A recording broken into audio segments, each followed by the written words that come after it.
If you're new to the project, then a big warm welcome. If you're a tough old root, then welcome back. In today's video, we're finally breaking ground on the pallet house. Yes, a house made out of pallets. And by breaking ground, I mean that we're installing the block foundation.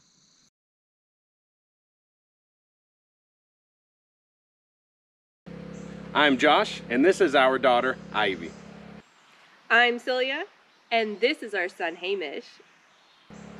Here on Steep in the Woods, we live completely off-grid on a 26-acre homestead nestled deep in the Appalachian Mountains. You'll see no fancy stuff here. It's just making do with what you have and what you can figure out.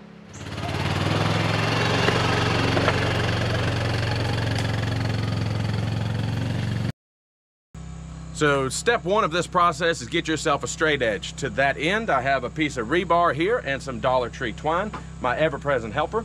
And in order to get 8 pieces, yes, you need 8, not 4. To get 8 pieces out of this, we're going to be cutting them at 15 inches with the world's dullest saw blade here. You would think 4 stakes to make a square, but it's not. It is 8. You can use wood, however, our ground is way too hard. I've got to use steel, and I like rebar because I can make other stuff out of it later.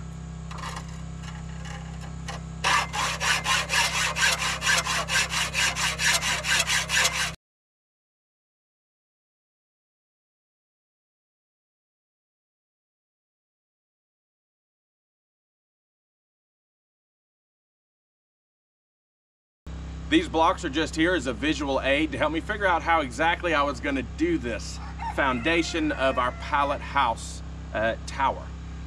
So these are not square, they're just here as a visual aid, but they are roughly spaced where we need them to be.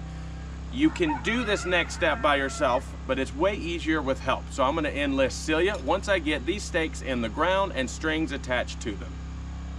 So it takes 2 stakes for each corner, right? You're going to put one somewhere roughly, get that rock out of the way, somewhere roughly right here.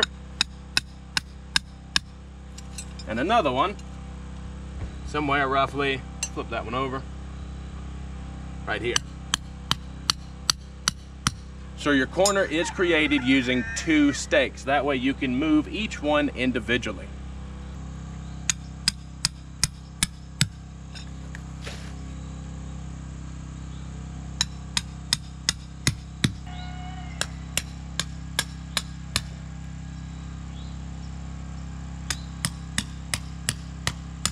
Now we're going to break out our Dollar Tree twine, and we're going to cut 4 pieces, 4 individual pieces linking each corner. Do not cut them whole, 4 pieces.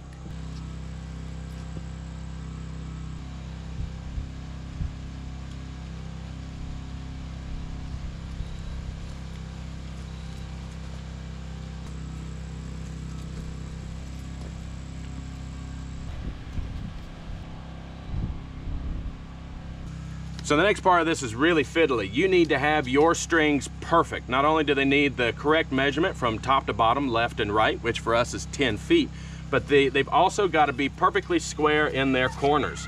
There is a mathematical way to do this, but I'm just going to skip that and use this big 12-inch square here. If you can get help, by all means do it. I'll be grabbing Celia. And yeah, that's basically it. You know, get your measurements correct, make sure your corners are square, and then we can start digging footers for our blocks.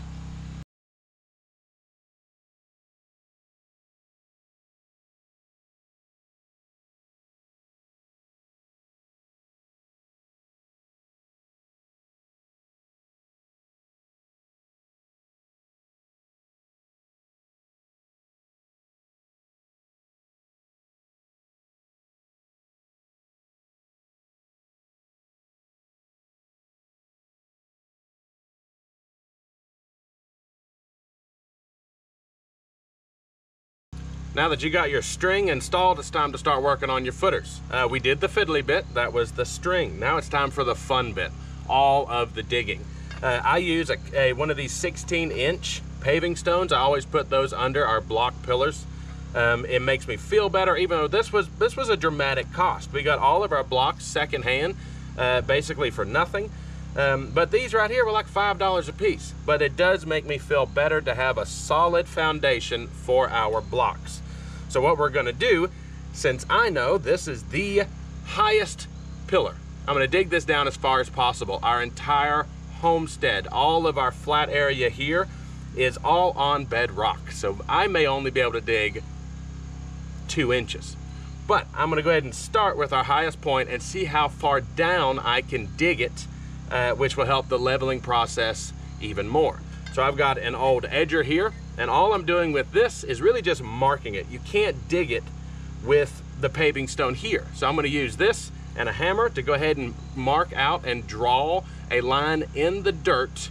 That way I can remove this stone and then start digging and know that I'm not digging too much or in the wrong area or that it's not square, whatever.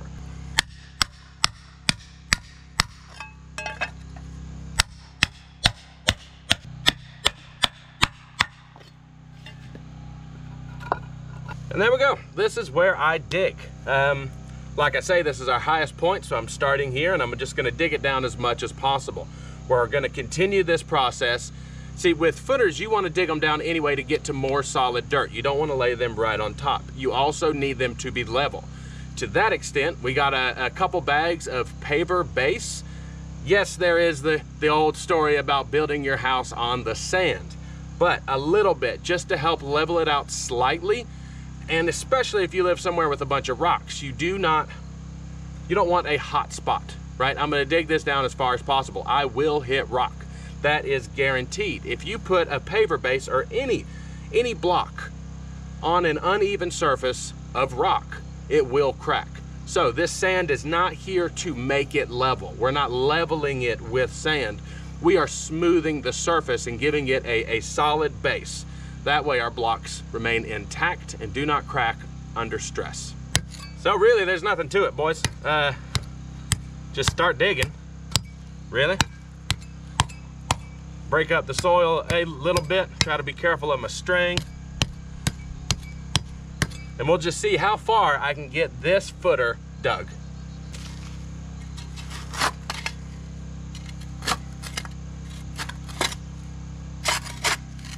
We're gonna take a quick break from our foundation build to give a shout out to our sponsors. The aluminum automatic chicken door. A link will be in the description for its purchase. This is a very beefy door and it's definitely raccoon proof. It's very reasonably priced and it'll save you a lot of effort in the long run. No longer will you have to go out in the morning and in the evening to let your chickens out and or in. This is automatic. You can set time. It's got a solar panel for charging. It's also got a port for external charging should you not get any sun. And it's even got a remote control.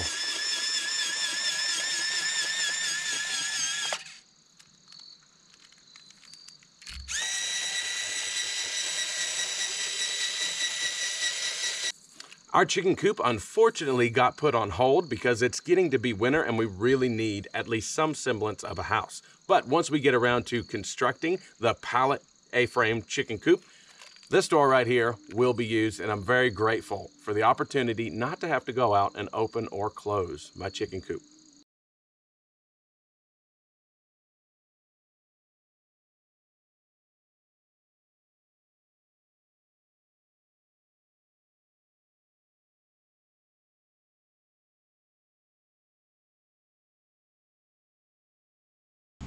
I paused the video to give you an example of a hot spot. Now this is a very large one that we're gonna have to fix. But there is a rock somewhere right about here that is causing this to rock back and forth. I could probably, if I were to hit this with my palms right here and right here, I could probably crack it. That's why I always use sand. Now, this is a very dramatic one, so we are gonna try to fix this. But a hot spot could be tiny. It could be the smallest amount of motion. You may not have any motion at all, but there will be something that could crack your block. So that is what I mean. That's why I always get sand and really just a tiny, tiny layer. Basically no layer at all. Just the smallest amount will protect your block from cracking. Well, I'll be darned, guys. I was able to get it down about 4.5 inches, which will be, I'm hoping, perfect. Really, all this is done by the seat of our pants. But what I'm trying to show you here is that now our block is level. It is level in every direction you can see, but we're still gonna put a small layer of sand under it. just for protection purposes. Yep, everything is level, level, level, level. Perfect. I mean, this is perfect, right? Every other builder will leave it just like this, but we are not going to. We are going to put our sand under it. And it's really just not much. I mean, a couple handfuls of sand will be plenty.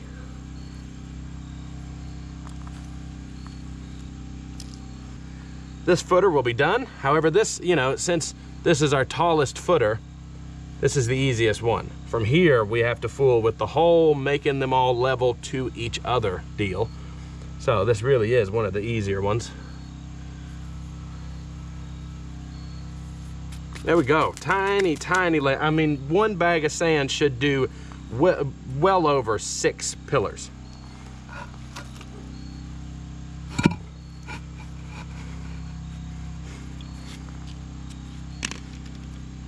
Still perfect, perfect, perfect, perfect. Rock and roll, this one's done.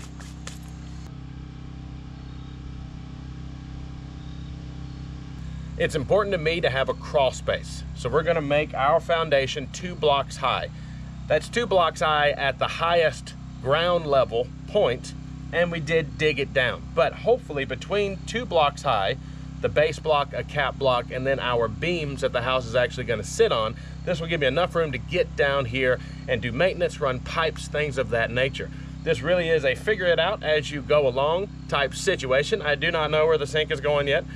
So the ability to get down there and to reach all portions underneath your house will be absolutely vital for us from here forward. Another thing, make sure that your block is cleaned off. We're gonna wipe them down really good. We don't want any bits of sand or small rock in between our layers of block. Also, I have used block, as you can see here. I actually really like this. When I found these and the person selling them really, really cheaply, I thought that is great. There is no way anybody can say this is not a used block. Rock and roll, steep in the woods, man. Used block and whatnot, because you can't buy this. Hey, this is something you cannot buy new. So either way, used block, and we're going 2 high.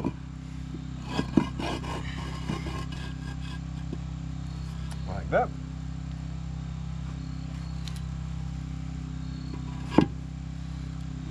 Two.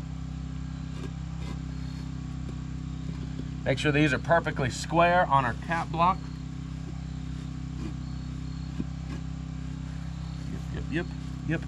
Yep, and rock and roll. All right.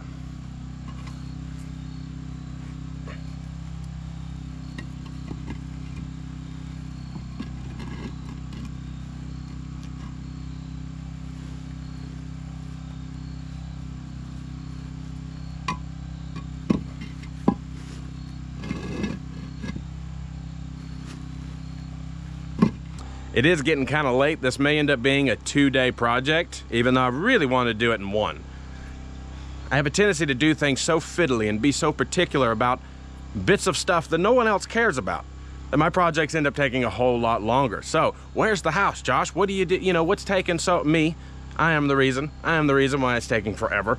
So I'm gonna put you guys back on time lapse. From here on out, you're just making the blocks level. Right? So this is the only one that we're gonna dig down a significant amount. For the rest of our 5 more piers, we're just gonna make the thing level. We may dig some of those down to help with the leveling process, but we're not gonna do that from the get-go. This was the only one we were purposely digging down below ground level a significant amount. So either way, I'll put you guys back on time lapse, and we'll try to get this knocked out. I do not think it'll be today, but it'll be soon.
Now that we're happy with our pillars, all that's left is to take that excess dirt, pack it around each one, tamp it down really well, and you're done.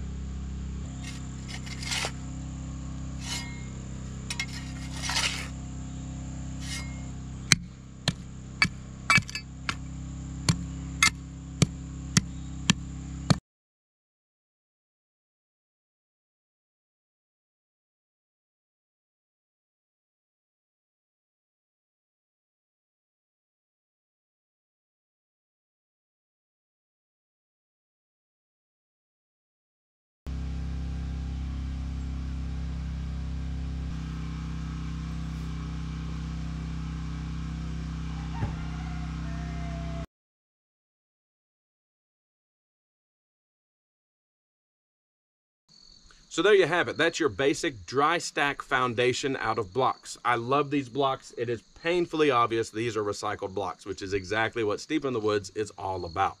Now, these are not completely level, so in an upcoming video, we're gonna make them perfectly level with shims made out of pallet boards and shingles. We're also gonna be laminating pallet boards together to make 3 large beams to place on top. So stay tuned for those videos. You may also notice that this is kind of a small footprint. That's because we don't have the ability to build our entire house right now. We're starting with the tallest room. So this will effectively be a pallet tower. So by all means, stay tuned. It'll be very, very interesting. And as we get the ability and the funds, we'll add on rooms. So stay tuned for all of this awesome pallet building bonanza here. And always remember, if you liked what you saw, hit that button. If you're new to the project, hit that other button. You can help support the project. There are links below. Until next time, here, Steep in the Woods. Jesus.